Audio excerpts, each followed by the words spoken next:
but this disease is evil. Joe Rodriguez describes the disease that in a matter of weeks has spread through his home, taking the life of his wife's 93-year-old grandmother and infecting him, his wife Jennifer, and their 15-year-old daughter Sophia.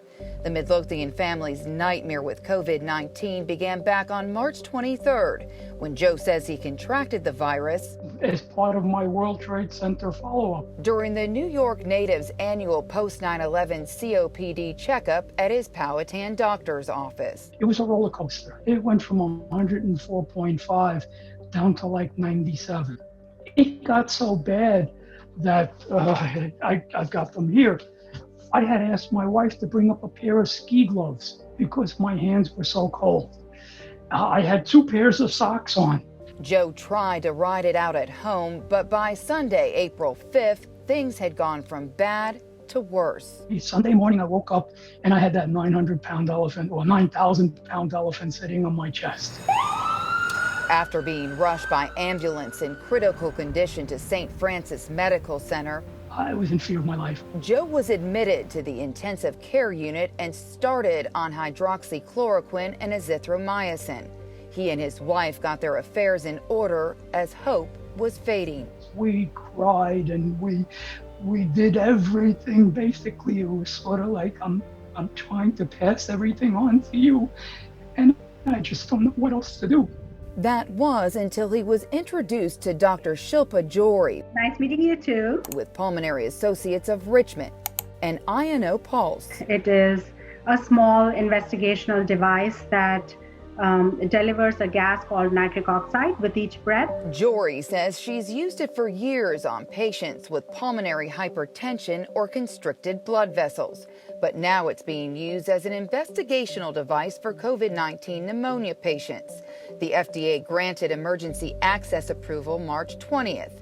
The gas is delivered through this thin plastic tube, which is placed in the patient's nose in conjunction with oxygen. So nitric oxide works in a couple of ways.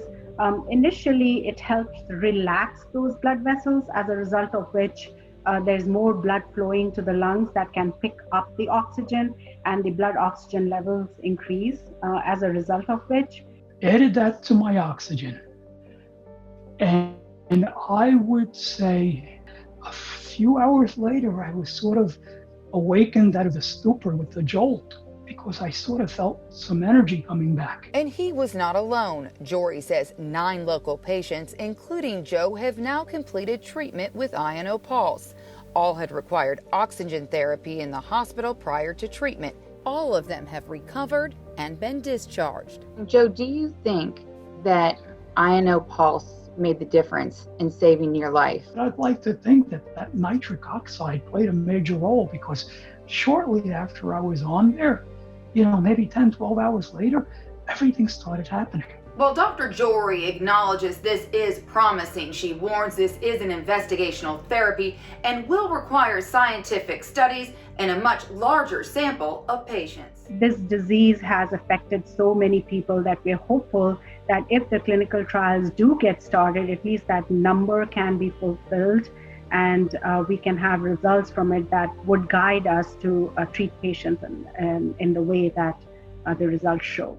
And while the virus has left the Rodriguez family broken, they are also counting their blessings. You went into the hospital, Joe, thinking that you were not going to come out of the hospital. I was discharged from the hospital and I wanted to kiss the ground, just to smell the air, see the trees, feel the breeze on my face.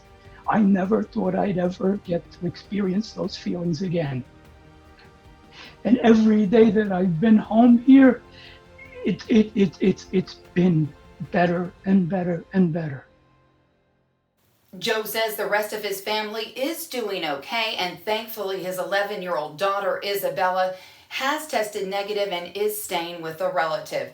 Dr. Jory says that candidates for this treatment are screened and do require being on oxygen. She says that this therapy has prevented some patients from being intubated and put on a ventilator, which are in short supply. Meanwhile, the manufacturer of the device is working with the FDA on proceeding to a clinical trial. Working for you, Laura French, CBS 6 News.